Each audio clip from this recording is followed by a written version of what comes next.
新闻头家先，咱赶紧来关心这个花莲空军有一只 F-12V 战机，昨天在进行飞行训练的时阵，煞摔落去海里。这飞官新笔架有跳伞逃生，不过到当时还阁下落不明。海巡大动员国搜中心也派出直升机赶紧伫咧搜救。咱的总统赖清德冒普文，请大家做伙来为这个飞官来加油，希望会让赶紧平安倒转来。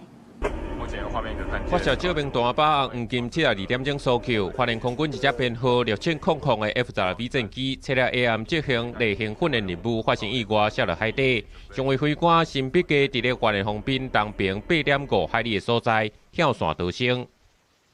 石腿坪风景区的录影会当看到，伫咧暗时7点28分30秒时，出现敢若是有物件摔落海的火光。海委会主委管碧玲面册表示，海巡出动3海艦6船艇全力搜救，现场放出海流、测流浮标，结合搜救优选规划系统，有高节漏水的方向，布伫咧搜救责任区的各种所在。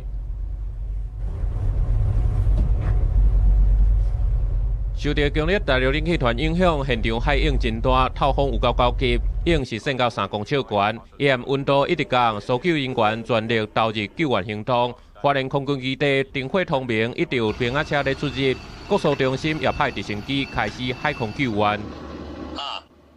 应该是机械的原因是不能，是比较可能的。中共近期就是多次密度高的对台湾的所谓战备警巡，还有1229的这军演，那让我们的战机就是的后勤补给就产生了一些问题。